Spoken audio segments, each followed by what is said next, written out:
Welcome back to home training. We're nearing the end of our quarantine quest, our exploration of the Pilates mat work series. Nearly every exercise from the beginner, intermediate to advanced mat work.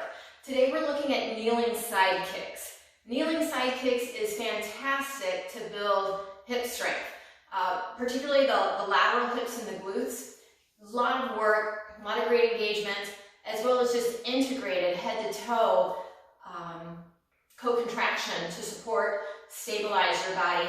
As your leg moves back and forth in space, you try to keep your upper body quite still. So to find the position, there's lots of modifications or amplifications within this exercise to address other restrictions. One I particularly like is the idea of thoracic movement. So often I will have clients or a mat class begin with just more gate pose from the yoga world. You're still going to create that abdominal tone, reach the fingers wall to wall, lengthen through the crown of the head, and that might mean a little bit of a head ramp. From there, just allow the arms, kind of like airplane wings, to extend. Pause here, take a nice breath here. Feel the opening on this right side. I could advance it by taking my fingers further away from my toes, finding some lift, finding some breath there. And then with the strength of your core, try not to use much momentum here. Huge work for the center of the body to pick yourself back up. And then do the reverse of that. So here, finding that translation of the rib cage, opening up the left side, and take a moment to breathe into that left side. Relax the shoulders. Notice too, if you're rotating forward, try to pull that shoulder back and open. And then bring it back up. So as you're moving to kneeling side kicks, the arm, typically it's a flat palm. However, if your wrist gives you problems, feel free, use a fist. Top hand moves behind your head and you press your head into your hand here just to help better align the head and neck. From the strength of your center, we float that right leg. You're driving left hip forward. From there, I'll first just introduce lower and lift a few times. Not even kicking. The kick is a lot of work. If you think of your side kick series, side kicks front and back, that's where we're going, side kicks front and back in a kneeling position. But initially, just lifting that leg up to parallel, a lot of work.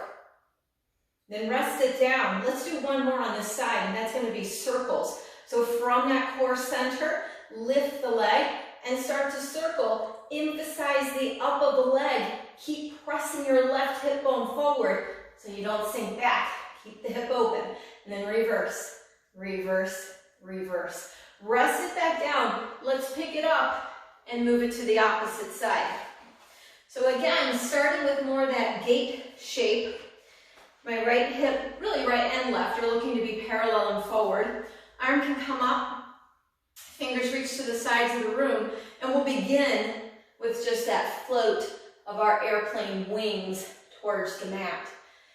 Think of lifting the underside of your body, kind of picking yourself up so there's not a lot of weight through that bottom arm.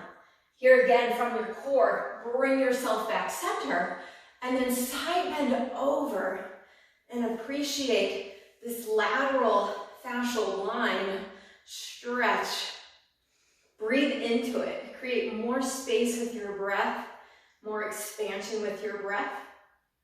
And then return back up, then to the kneeling kicks.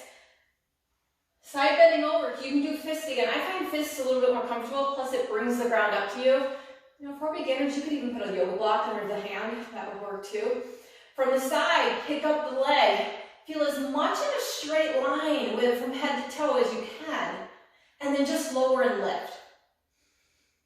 So glute medius, outer glute muscle, helping to abduct, move away that leg. I'm still driving the right hip forward.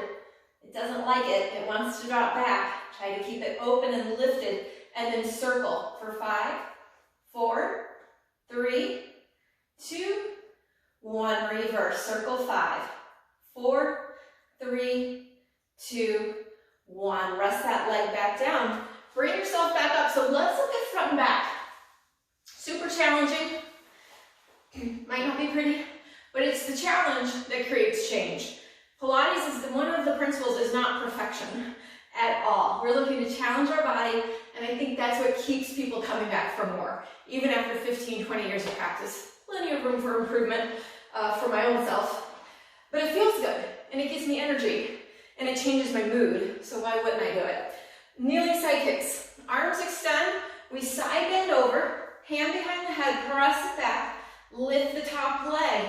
Inhale, front with the leg, exhale, stretch back.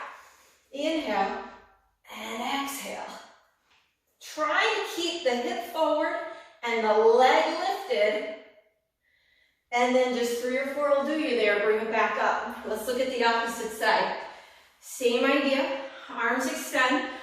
One of the analogies, I don't know if it's the best one, but imagine that you're between a narrow hallway, 2 panes of glass. You're trying to pull your front body in with your back body, nice and strong, connected. Side bending over, hand behind the head, lift the leg, feel long.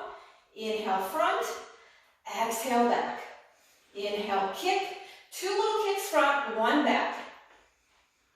And reach, and stretch, and bring it back home. All right, so I hope you enjoy kneeling side kicks. Again, it could be done, within 5-10 minutes throughout the day. You don't have to do the whole series at once. Pick and choose. Work on challenging yourself. Work on boosting your energy. And as you exercise, you're going to have really great mind benefits as well. Your body naturally releases dopamine, serotonin, general mood enhancers. So if for no other reason than to improve your mood, welcome to Pilates, welcome to activity. It's good for so many reasons. Have an awesome day.